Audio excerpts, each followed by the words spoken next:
everyone, and welcome back to another video. So I just got done reading Swordcatcher by Cassandra Clare, and I did finish this in 2024. You won't see this video until 2025, so it's probably 2025 now, so hi. But I have to say, at first, when I started reading it, and I realized the chapters were so long, like I have a tendency of flipping through books. I like to see how many chapters there are.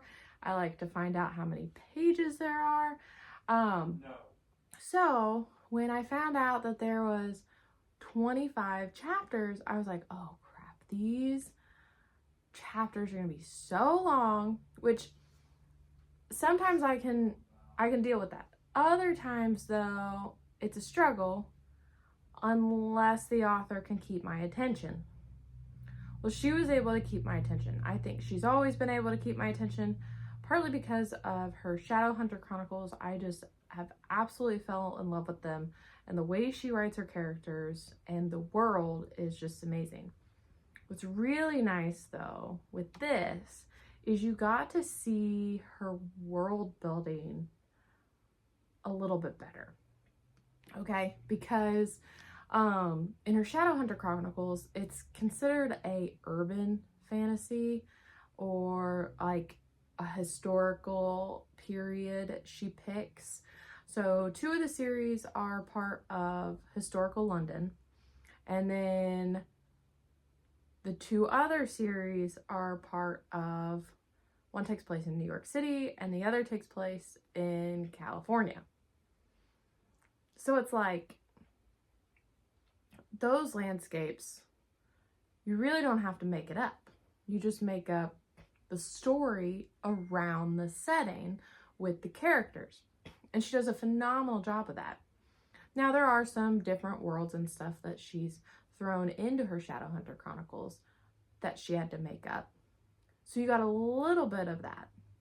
This is a whole world that she created herself, and she took inspiration from different cultures and languages and all that kind of stuff, which is really neat, and made her own world, and I absolutely loved it. So the reason why I held off reading this first off was because I knew that if I fell in love with this book, I'd probably be devastated until the next one came out. So I wanted to wait until a little bit closer until the next one. Well, the second book comes out March 4th. Now, I did just see that there's supposed to be 3, I think, in this. At least I saw the second one and then the third one on Goodreads with the name. So I was like, okay, there's 3 of them. Well, the problem is, the way this ended, I need to know what goes on. So I'm gonna have to read the second one when it comes out, like almost immediately, which then I'm probably going to be destroyed because, yeah. Now, if you've read her Shadowhunter Chronicles, you know that Cassandra Clare loves to bring it in and then rip your heart out. And it's more because of how she writes her character romances in her Shadowhunter Chronicles. It's more of like angst and longing and forbidden and all this other kind of stuff. Well, in this, I think what people were disappointed in, because I read some of the reviews, I think people were disappointed in this because they thought it was going to be similar to that. This has, I think, a slow burn in it, and I'll get to the slow burn in a second because I am going to do some spoilers, but I'll let you know when. And you've had a little bit of hint about the slow burn, and you can feel a little bit about certain things and you get that feeling, but it's not written like she writes her Shadowhunter books. So I think that's what people were disappointed about. This to me is more of political scheming. Okay, so you've got Kel, who's the sword catcher. You've got Connor, who is the prince, and you've got Lynn Castor, who is an Ashgar physician. Those are your three main characters. Now, there's other characters in the story that you learn a little bit about, and you come to find that you really like or you really don't like, and different things. But Lynn is kind of, she's not really in the political scheming. She's a physician. She's trying to save her friend. She gets pulled in a little bit, but nothing to the extent of what Kel does and what Connor kind of drags him in a little bit. Not really like scheming, but just a little bit. So there's obviously something going on, and Kel is trying, his job is to protect Connor. He's a sword catcher. So now it's like, okay, he's trying to figure out anything and everything he can do to save Connor because he's loyal to Connor and House Aurelian. Now, there are other houses that are part of, obviously, the nobles, but they own charters, which make them wealthy because Castellan's wealth is built on trade charters. So that's a little bit of a background. So I'm gonna go ahead and get into spoilers. And first off, before I do that though, I just have to say, I gave this 5 stars. It was a phenomenal read. I loved it. Cassandra Clare kept me entertained the entire time. I didn't want to put it down. It was a little bit of a slow start, but I'm not taking off any stars for that because I think part of it was just the fact of I knew the chapters were going to be long. So like me personally, I was like dreading it a little bit. But as you kept getting into the story, she kept pulling you in more and more, and interesting things started to happen. More questions came up. You needed more, and then answers, but then more questions. And so that's kind of how this ended. And I need to know. I need to know more. So now spoilers.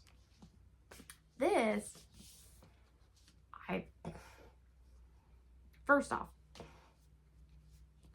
through the entire book, you think Connor, as soon as Lynn, comes into the picture, because she has to save Kel. So let's just start at the beginning. At the beginning of the story, you get a little bit of the background about Kel and about Connor, and you get a little bit background about Lynn. But there's a part in the story where Connor, after the celebration day or whatever, Connor and Kel go to a brothel, and them and their friends are there. They're having a good old time, but Kel needed a meeting with a guy because one of the castle guards apparently was poisoned.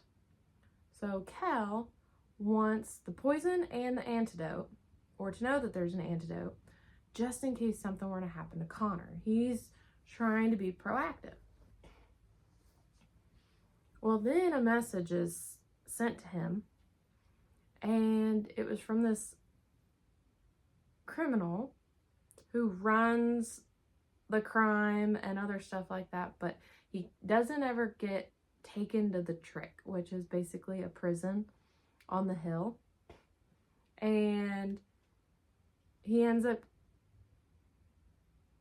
getting dragged in and talking to this man called the Rag Picker King. Well, the Rag Picker King knows that there's something going on, and he wants Kel to spy for him. And he's like, not against your prince, but just you have access that I don't, and I would like your eyes and your ears. Because there's another criminal who is set up in a place called the Maze, named Prosper Beck. And so I guess he rose in great power and wealth very quickly. And the Rag Picker King didn't like that. The Rag Picker King says that Beck is made wealthy off of chaos, but he's had a backer. So Kel turns him down, all this other kind of stuff. And so it keeps going back and forth with him. The Rag Picker King wants Kel to work for him. But Kel's like, no, I'm not working for you. I don't mind talking with you, but I'm not going to work for you. My loyalty is to the prince and House Aurelian. He ended up going to the Rag Picker King, I believe. I believe it was the Rag Picker King. He did something late at night. I forget what it is. But he was wearing Connor's cloak. So on the way back, these crawlers who work for Beck thought it was the prince. Well, then they figured out it wasn't the prince, and so then they started like beating him up, and he got stabbed. And so that's when Lynn comes in, because Mayesh brought Lynn to the castle to help Kel, because Connor needs Kel. So Lynn ends up like being able to heal Kel, fix everything, that kind of stuff. Well, then that's when the stuff between Connor and Lynn start happening. Connor wants to give Lynn something in payment. Lynn doesn't want anything from him. So he offers her a ring, and she says, no, I don't want anything from you, whatever. Because she also kind of doesn't like the monarchy, especially because the Ashgar they're not allowed basically in the city. Like, they are during the day, but they have to wear their Ashgar garb, which is like grays. And then at night, they have to be in a place called the Salt, which is their little place in Castellane. So, like, they're not really a part of the city. And so I think Lynn kind of resents them for that. But then also resents Connor because Connor has all this power. He can do anything. He's been given anything and everything that he wants. But for Lynn, she has had to literally work for everything. Like, in Ashgar, they're not allowed. In the Ashgar culture, it's frowned upon for a woman to become a physician. But Lynn really wanted to because her friend Miriam is sick. So finally, the head of the Ashgar in Castellane said, yes, you can become a physician, but only if you pass all of your tests. Well, she did with flying colors. She's literally the best physician that they have. But because of that, people look at her differently. So a bunch more stuff happens. Like, Connor's noble friends are out for themselves. They don't really care. They deal with Kel, but they don't really respect Kel. Which, of course, to them, Kel is Connor's cousin that's lived with them since he was 10, because his parents were dead or whatever from American, which is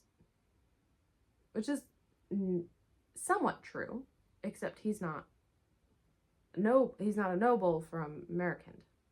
And I'm probably saying that wrong, but it's fine. So he's lived with Connor ever since. And so these people are just like, yeah, whatever. He's here, he's there, whatever. There's only one friend that really listens to Kel. But he's got his own interests as well, so they go off, they do their stuff, whatever, blah, blah, blah, blah, blah. Well, there's something going on with the king, too, which is really interesting. So, people think that the king is mad. It's really only in the closer circle, so like Connor, Maesh, who is the Ashgar counselor to the throne, Jolivet, which is the head of the Arrow Squadron, and the Queen, and then Connor, which Kel knows too. But nobody else really needs to know, because if they have a mad king, then they think it's in the blood, and then Connor's gonna get mad, and then I could be a downfall.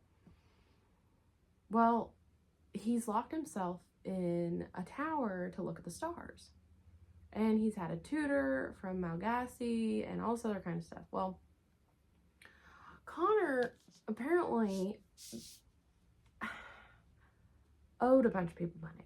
Well, Prosper Beck bought up all his debt, which he was encouraged to do by somebody. So Connor had to figure out a way to get out of it without bringing ruin down on the crown. So he went into contract with a country who they're kind of close to being at war with anyway, to get married to their princess. So then this is where it all like starts to fall down, okay? So in this contract, it says that Connor will marry a princess with the name Amada in it. Not that the princess's first name is Amada. So they bring this little 12-year-old girl, and Connor's like 23, 24, something like that. So it's a blast to everybody in Castellane. People are upset, whatever. Connor's upset, everything. Well, there's no getting out of it unless you want war. So they stick with it, all this other kind of stuff, whatever. Well, I'll get to the ending part here in a minute, because, oh my gosh.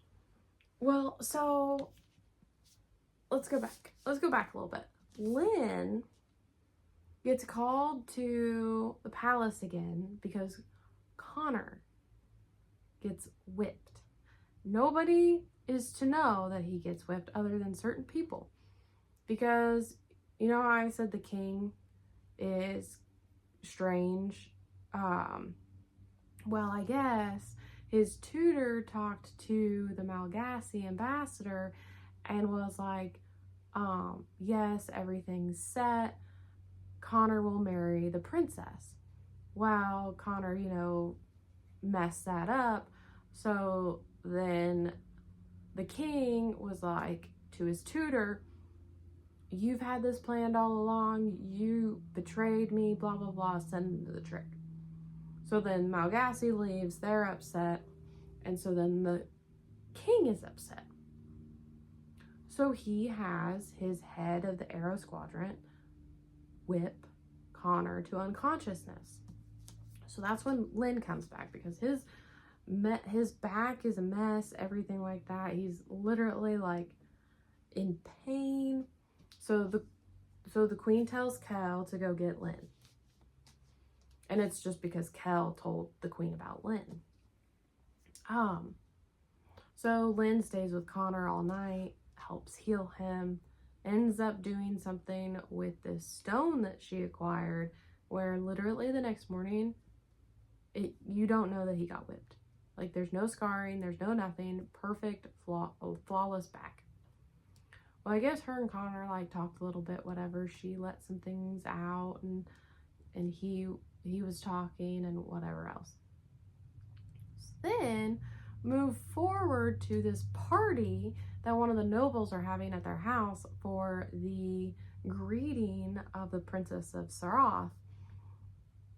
But it was supposed to be for an adult princess, not a child's. But they didn't want to revamp everything. And so it was really like vulgar and not like appropriate for a child. So the noble decided he was going to have this little girl dance. Well, she can't speak their language. She doesn't know what's going on. So she starts just kind of like flapping around with this fan, and Lynn is just tired of it. So Lynn says to stop. Lynn says, I'll take her place, I'll dance, whatever. So she does. And at first it was like, no, no, no, this is not okay. Well, Connor goes, yeah, let her dance. And he's got like this smug little smile on his face and whatever else. So he does. So she dances, does her dance. Well, you can tell, like, from Lynn's perspective that Connor, I don't know, he's got a weird look on his face. Like, he's angry, but yet not angry, and intrigued, and all that kind of stuff. So when she's done, Connor said, well, that was interesting. And she kind of just gets enraged, and she throws the fan, and she leaves. Well, Connor ends up following her, and they start chatting, and then Connor kisses her. And so there's the first little bit, which is just like, okay. So you're going to have a forbidden romance because the Ashkar cannot marry anyone that's not Ashkar. So that's crazy. Well, then Lynn is getting ready for her little celebration, and the same night is when the palace is having their welcoming banquet for the princess.